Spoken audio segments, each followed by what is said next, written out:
रात के करीब 12 बजे एक बहू अपने कमरे से उठी और फिर बाथरूम की तरफ जाने लगी। और बाथरूम की तरफ जब वो जाने लगी तो कुछ दूर जाने के बाद उसके कमरे से ही सटा एक कमरा था, जिस कमरे में उसका ससुर रहा करता था।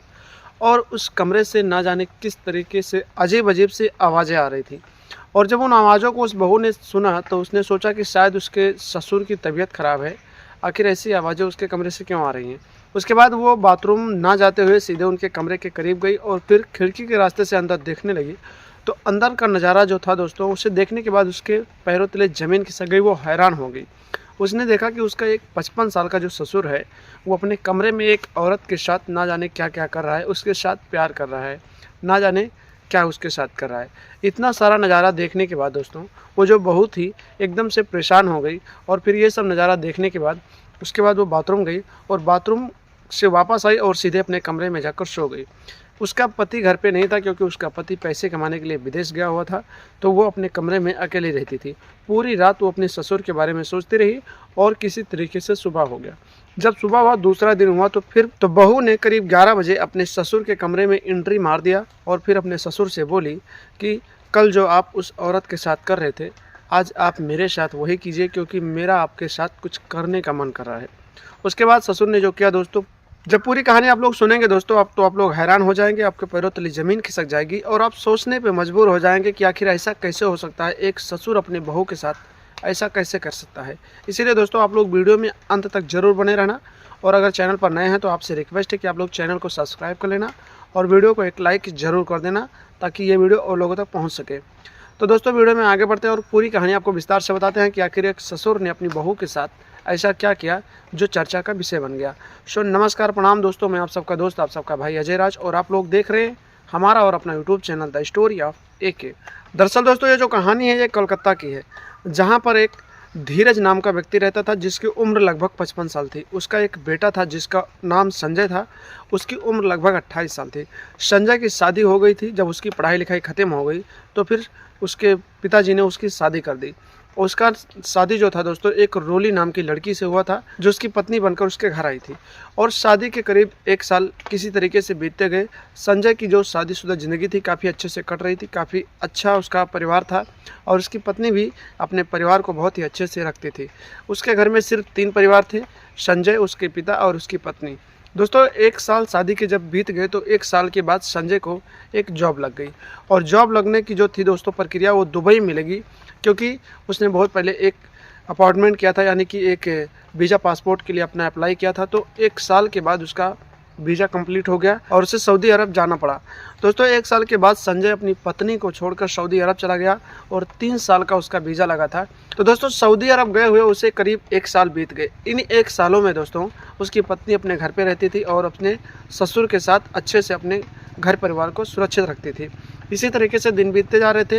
रोज़ रात को उसकी पत्नी रोली उससे फ़ोन पे बात करती और कहती रहती थी कि आप घर चले आइए, आपके बिना मन नहीं लगता है और इतने दिनों तक आपसे दूर हूँ तो बहुत बेचैनी हो रही है, ये घर में अकेले मैं नहीं रह पाऊँगी।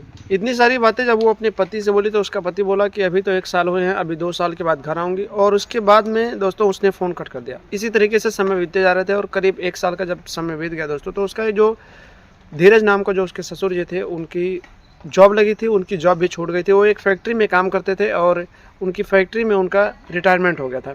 जब उनका रिटायरमेंट हो गया तो अपने घर पे रहने लगे और अपनी बहू के साथ काफ़ी समय बिताने लगे। दोस्तों समय धीरे धीरे बीतते गए और रोली जो थी वो अपने आप को एकदम से अकेला महसूस करने लगी। तो उसने अपने पति को इतनी सारी बातें बोली कि कृपया जल्दी से आ जाइए, मतलब बहुत सारी चीज़ें ऐसे बोले उसने कि जल्दी आ जाइए, लेकिन वो बोला कि मेरा 3 साल का काम है और 3 साल के बाद ही आ पाऊँगा।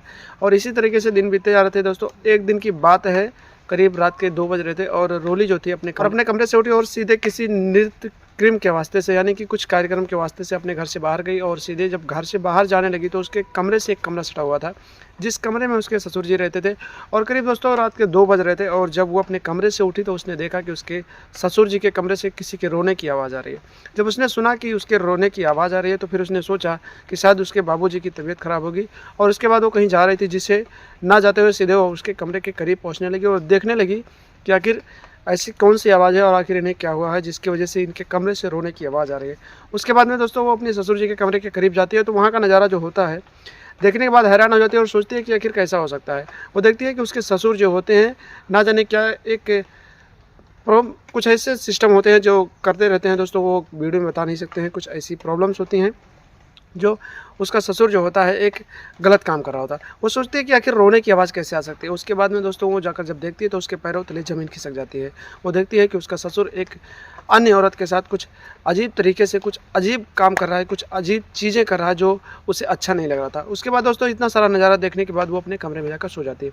उसके बाद इसी तरीके से किसी तरीके से पूरी रात बीतती है और पूरी रात वो वही चीज़ें सोचती रहती है कि आखिर एक आदमी ऐसा कैसे कर सकता है।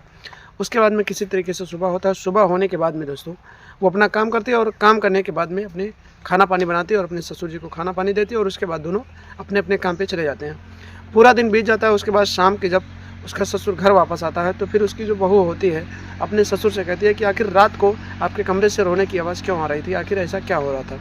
उसके ससुर जी बोले ऐसा कुछ नहीं था, मेरे पैर में दर्द हो रहा था तो मुझे ही कुछ प्रॉब्लम हो रही थी, शायद मुझे ही रोने की मेरे से ही आवाज़ आ रही होगी। इतना सारा वो बहाना करता है और उसके बाद में वो अपने काम पे चला जाता है। इसी तरीके से दिन बीतते जाते हैं। करीब 5 दिनों का समय बीत जाता है। 5 दिनों के बाद में जो उसकी बहू होती है फिर से अपने ससुर जी से कहती है कि आपके कमरे से रोज़ रोने की आवाज़ आती है, आखिर ऐसा क्यों है। उसके बाद उसका ससुर जो होता है बार बार बहाने करता रहता है। लेकिन एक दिन जो रोली होती है रात के करीब 11 बजे अपने बाबूजी के कमरे में पहुंच जाती है, यानी अपने ससुर जी के कमरे में पहुंच जाती है और उनसे कहती है कि आप मुझसे बहाना करते हैं और मैंने आपको देखा है कि आप अपने कमरे में किसी अन्य औरत के साथ कुछ गलत काम करते हैं।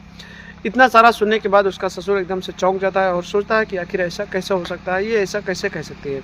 उसके बाद वो कहता है तुम गलत कह रही हो, तुम जो मुझे बदनाम करना चाहती हो। उसके बाद में जो वो उसकी बहू होती है वो कहती है ठीक है, अगर मैं गलत कह रही हूँ तो मैं कल तुम्हें बताऊँगी। उसके बाद में रात बीतती है दोस्तों। उस रात में फिर से वो उस औरत को अपने कमरे में बुलाता है और उसके साथ गलत काम करता है। लेकिन दोस्तों कहीं ना कहीं उसकी जो बहू होती है रोली, उस रात वो अपने मोबाइल में एक वीडियो बना लेती है और जब वो वीडियो बना लेती है तो अगले दिन अपने ससुर को दिखाती है और कहती है कि देखिए आपका कारनामा क्या है। उसके बाद जब उसका ससुर देखता है तो उसके पैर पड़ने लगता है, हाथ जोड़ने लगता है और कहता है कि बहू ये बात तुम किसी को मत बताना। उसके बाद इतनी सारी जब बातें होती हैं तो जो रोली होती है कहती है कि ठीक है मैं आपकी बातें किसी को नहीं बताऊंगी, लेकिन मेरा भी एक बात मानना पड़ेगा। उसके बाद वो जो कहता है, धीरज होता है, कहता है कि आखिर तुम्हारी कौन सी बात है जो मुझे माननी पड़ेगी, तुम्हारी हर बात मानने को तैयार हूँ। उसके बाद वो मौका पाकर अपने ससुर जी से कहती है कि आप जो भी कहते हैं अन्य औरत के साथ कहीं ना कहीं वो आप मेरे साथ करेंगे, तो ये सारी बातें मैं किसी को नहीं बताऊंगी। उसके बाद में उसका ससुर जो होता है इतनी सारी बातों को सुनने के बाद चौंक जाता है, लेकिन उसे अपनी राज छुपाने होते हैं तो वो कहता है कि ठीक है। उसके बाद दोस्तों इन दोनों के बीच इसी तरीके से उस रात 11 उसके बाद उसी रात उसका ससुर जो कहता है 2 बजे आप आ जाना मेरे पास और उसके बाद में जो होगा मैं करूँगा। उसके बाद 2 बजे रात को उसकी बहू जो होती है उसके पास जाती है। बाकी का जो होता है दोस्तों वो वही होता है जो ससुर उसका एक अन्य औरत के साथ रोज़ अपने कमरे में करता था। सेम उसी तरीके से दोनों ससुर और बहू का जो था वही सिस्टम जो था वही हुआ। उसके बाद में दोस्तों इन दोनों का ये जो रिश्ता था एकदम से शर्मसार होने लगा और इन दोनों के रिश्ते में कहीं ना कहीं वो मिठास आ गई शर्मसार होने के बाद जो एक पति और पत्नी के साथ होता है। दोनों ससुर और बहू उसी दिन से दोस्तों लगातार एक पति और पत्नी की तरह रहने लगे। इसलिए कहता हूँ दोस्तों कि इस क्राइम की दुनिया में किसी के ऊपर कोई भरोसा करने लायक नहीं है, ना ही वो आपकी पत्नी हो, चाहे आपका पिता हो या कोई भी हो, किसी के ऊपर भरोसा करने लायक नहीं, क्योंकि इस क्राइम की दुनिया में लोग अपने हवस के चक्कर में कहीं ना कहीं रिश्तों को शर्मसार कर देते हैं और रिश्तों की मर्यादाओं को तोड़ देते हैं। जिस तरीके से धीरज ने अपनी बहू रोली के साथ अपनी रिश्तों को तार तैयार किया, कहीं ना कहीं दोस्तों इस कहानी में किसकी गलती है, रोली की गलती है या फिर धीरज की गलती है? आप लोग कमेंट बॉक्स में कमेंट करके ज़रूर बताना कि आखिर इस कहानी में जो रोली ने किया वो सही किया या धीरज ने जो किया वो सही किया, आखिर कौन गलत था और कौन सही था? दोस्तों कमेंट बॉक्स में कमेंट करके ज़रूर बताना।